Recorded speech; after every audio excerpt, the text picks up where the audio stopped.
नमस्कार विद्यार्थी मित्रांनो, मी डॉक्टर प्रतिभा जाधव, नाशिक.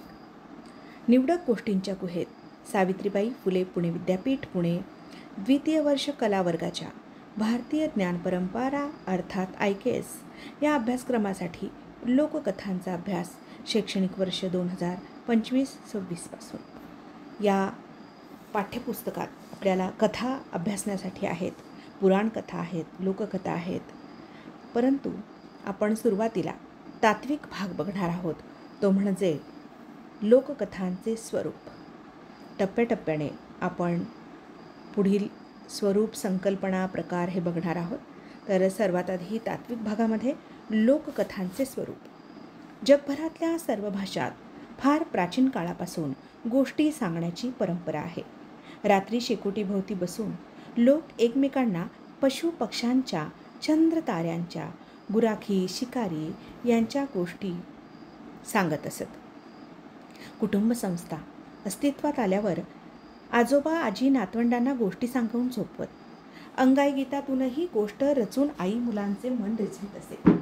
या कथन परंपरेतूनच लोकसंस्कृतीचा पाया रचला जात असे. महाराष्ट्राचे लोकजीवनही त्याला अपवाद नाही. मराठी समाज जीवनात कथा कीर्तनांना महत्त्वाचे स्थान होते. गावात भागवत सप्ताह होत असत. घराघरात हरिविजय, रामविजय, पांडव प्रताप या ग्रंथांची व पोथ्या पुराणांची पारायणे चालत. श्रावण महिन्यात व्रतवैकल्यांचा भाग म्हणून रोज एक कहाणी सांगण्याची प्रथा स्त्रियांमध्ये प्रचलित होती. रामायण, महाभारतादी महाकाव्य, हरिविजय, पांडव प्रताप यासारखे पौराणिक वाङ्मय, वारकरी, महानुभाव, नाथ, लिंगायत इत्यादी पंथांचे सांप्रदायिक वाङ्मय, बौद्धांच्या जातक कथा, जैनांच्या चूर्णिका इत्यादी धार्मिक वाङ्मयाचे कुटुंबात आणि मंदिर मठात नित्यनेमाने मनन पठन होत असे. या धार्मिक प्रथा परंपरातून गोष्टींचा खजिना प्राप्त होत असे. पंचतंत्र, हितोपदेश, कथासरिता सागर, दृष्टांतपाठ इत्यादी ग्रंथातूनही गोष्टींचे एक सामाजिक संचित प्रत्येक पिढीकडे संक्रांत होत असे. मौखिक परंपरेतील हे कथावाङ्मय प्रामुख्याने परिसरलक्षी असे. पूर्वीच्या ग्रामरचनेतील गावाभोवती बांधलेले कोट, देवळे, नद्या, पाणवठे, आखर अंगणे, घरे, हवेल्या, वाडे, गोठे, परसदार अशा परिसरातील भौतिक वस्तुमात्रांशी आणि झाडे, पक्षी, पाने, फुले, गायी, म्हशी, सूर्योदय, सूर्यास्त अशा पर्यावरणीय घटितांशी नाते जोडीत स्त्रिया आणि घरातील ज्येष्ठ माणसे गोष्टी सांगत.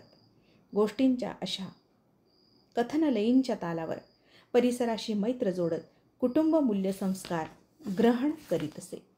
लोकमानसातील सुखदुःखाचे, प्रेमवात्सल्याचे, करुणाभावाचे अनुभव लोककथांच्या माध्यमातून समजावून घेता येतात. समाज मनातील पाप पुण्य, श्रेय अश्रेय, धर्म धर्म, चांगले वाईट इत्यादी मूल्य संकल्पनांचा वारसा अशा लोककथातून संक्रांत झालेला असतो. लोककथा ह्या मानवी संस्कृतीच्या वाटचालीतल्या समाजधारणांचा संस्कृती कोशासारख्या असतात. भारतीय आणि मराठी समाज माणसाच्या नेणिवेतील मूल्यधारणांचा तपास करण्याचे प्रातिनिधिक साधन म्हणून लोककथांच्या अभ्यासाचे महत्त्व अधोरेखित झाले आहे. एकीचे बळ, शक्तीपेक्षा युक्ती श्रेष्ठ अशा सूत्रकल्पनांना कथनमूल्य देण्याचे काम लोककथातून केले जाते. लोककथेतले शब्द प्रेरणादायी असतात. त्यातील भावना माणसाच्या संवेदनशीलतेला फुंकर घालणाऱ्या असतात. तर कथांमध्ये दडलेला आशय मुलांच्या मनाची वैचारिक मशागत करणारा व नीतिबोधाच्या मुशी संस्कारित करणारा असतो. आजारपण, कुटुंबातल्या जवळच्या आप्ताचा मृत्यू यासारख्या घटनांमुळे आलेल्या दुःखाला फुंकर घालण्याचे सामर्थ्य या कथांमध्ये असते. एकटेपणाला कसे सामोरे जावे, त्यातून कसे सावरावे याचे चित्रण या कथातून येत असते. घरातून पळून गेलेली मुले, अडचणींच्या सापळ्यात सापडलेल्या मुलांच्या जीवनात येणाऱ्या प्रसंगांचे काठकंगोरे या गोष्टीतून अभिव्यक्त झालेले असतात. आप्तमित्रांमधील नात्यांचा सच्चेपणा, पडतळणारे प्रसंग, पेचप्रसंगात सापडलेल्यांशी लोक कसे वागतात याचे मनोविश्लेषणही या कथातून अतिशय सहजपणे केलेले असते. अनपेक्षित घटना, प्रसंग एखाद्याच्या जीवनात आणि स्वभावात आमूलाग्र बदल घडवून आणतात. परिस्थिती माणसाला बदलवते. पात्रे ज्या ठिकाणी पेचप्रसंगातून वाटचाल करीत असतात त्यातून त्यांची जीवनाविषयीची समजूत कशी प्रगल्भ होत जाते, जाणीवांचे क्षितिज कसे विस्तारते याचे दर्शन या कथांतून घडते. या कथांतर्गत पात्रांना दुसरी माणसे वाचता येऊ लागतात. मित्र, पालक, अनोळखी, अपरिचित माणसे यांच्यासोबत वावरताना, त्यांच्याशी संवाद विसंवाद होत असताना या अन्य माणसांच्या भावभावना, आशा, आकांक्षा, स्वार्थ आणि परमार्थ, प्रेम आणि मत्सर अशा कितीतरी पैलूंवर कथा निवेदक प्रकाश टाकीत असतो. स्वाभाविकच वाचकालाही या माणसांच्या भूमिकेत जाऊन विचार करण्याचं कौशल्य संपादित करता येतं. पात्रांच्या मनातून डोकावून त्यांच्या अनाकलनीय वागण्याचा अर्थ लावता येतो. यातून सहानुभाव वाढीला लागतो.